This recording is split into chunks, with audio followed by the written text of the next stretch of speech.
Well, after the Doctor had successfully thwarted a plan by the Master and the Daleks to trigger a war between Earth and the Draconians so the Daleks could come in and mop up, the Doctor was in pretty bad shape at the end of that, and before he collapsed into a brief coma,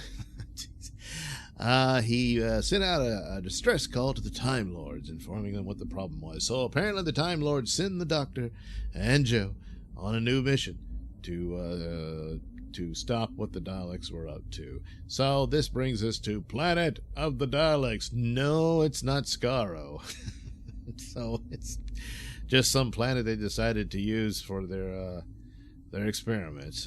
Well, the main species on the planet, the Spiridans or the Spiridans, I forget how it's pronounced. Well, their main ability is the ability of invisibility. Yes, and so the Daleks, at the outset, appears that they want the secret of invisibility so they can use that, which apparently they achieve, because at one point there's an invisible Dalek, and they reveal it to the Doctor, and he's like, "Holy crap, Daleks!" And so there you go. Then it's just sort of never really mentioned again. The Spiridans themselves keep, in order to keep warm, they wear Cookie Monster fur. Yes, Cookie Monster fur, and so there you can see them. Most of them seem to agree to work with the Daleks, but others, they're resisting. And one of them helps out Joe and all this. It's all well and good, but it's a bit scattered plot-wise, and it's not as cohesive as Frontier in Space. Frontier in Space was really good, and looks like they spent a little bit more money on it, certainly in location shots and whatnot.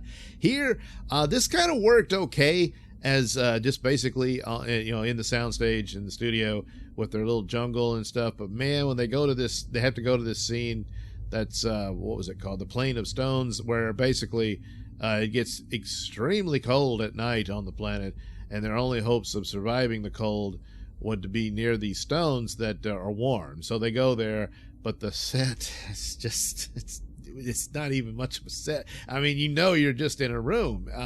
It needed a little more clutter in the background to work out, and well, what are you gonna do? I guess it's what they had, and that's it's just, and then to make it worse is that they do have a location shot. All of a sudden there's one where they go to this little quarry area, and the idea is that the waters are freezing. I guess they're like a sea of liquid nitrogen or what have you, and the Daleks, well, they don't like the cold.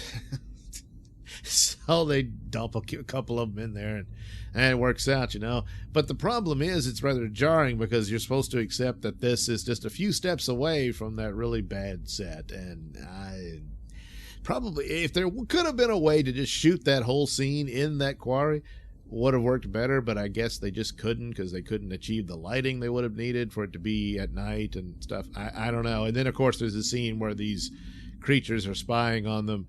And then, oddly enough, the Doctor just tells the girl, "Pull out your gun and shoot it." I mean, not exactly in those words, but that's what happened. Until their power batteries run out and their phasers don't work. So there's some interesting things here, even though, and so, of course, John Pertwee is good. The interaction between him and Joe and the others that work out okay. And the spacemen, if you will, that they team up with are actually Thals.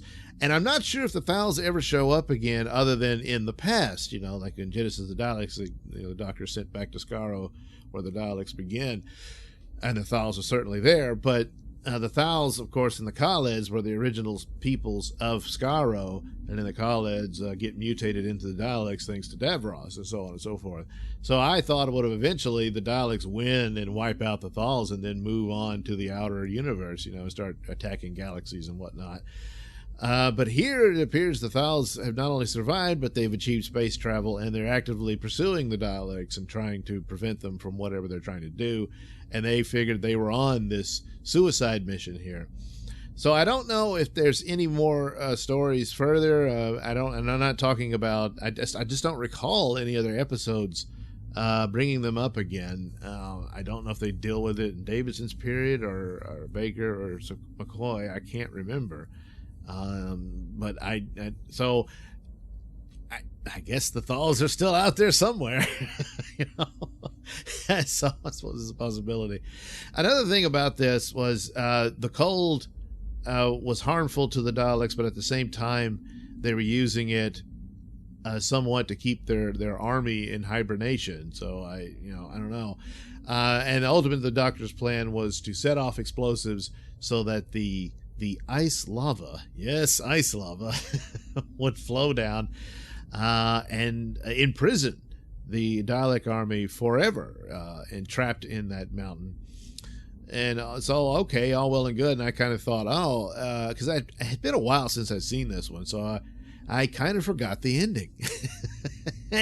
So I was thinking, hey, this could set up something for the future, that there's this frozen Dalek army that someone could discover and release and all that type of thing. Well, no. You see, the Doctor, yes, was sent here to prevent the Daleks. It turns out their ultimate weapon was not invisibility.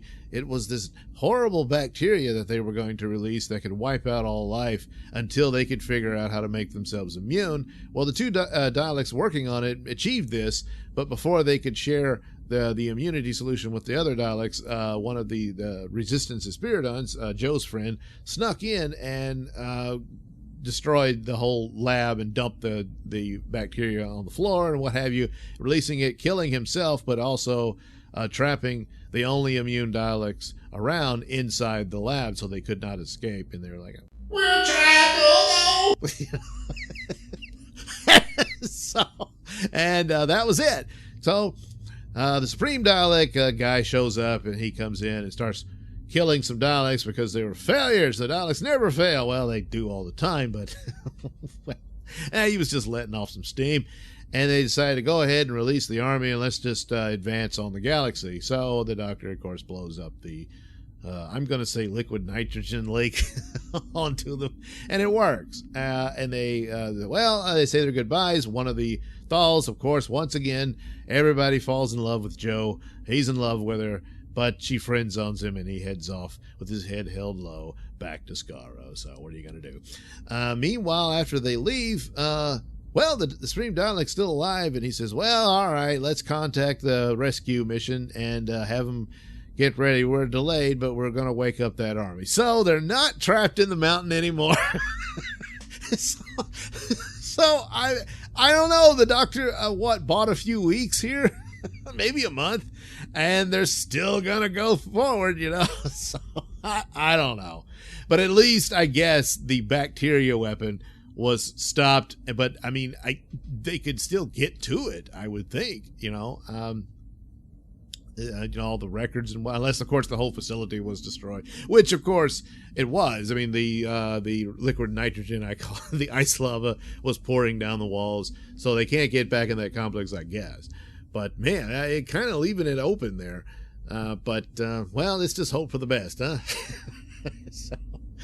What are you going to do? So, not as good as Frontier in Space as the follow-up, but there's still some good moments here and there. There is a scheme in which the Doctor and the Thals have to escape the Daleks, and he uses basically the concept of hot air balloons, but boy, I don't know if it would have worked as good as it is.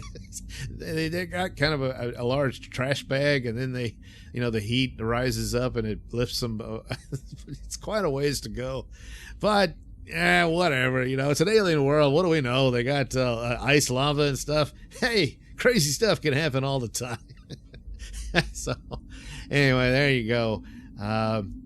It's interesting because this almost kind of reminded me like it was the opening of a regeneration story, where he regenerated in the last episode because he was so badly hurt, and he goes into this coma and literally freezes. I mean, he has like a little snow forming on his face, but he's all right. He gets up. Joe is already left and gets in trouble, but the Doctor recovers on his own, changes clothes, feels a little better, probably takes a shower, I don't know, and heads out looking for Joe. At one point, he believes Joe has died because the Daleks destroy the Thal ship where they thought she was resting inside, and she managed to escape thanks to the Spiridon who helped her.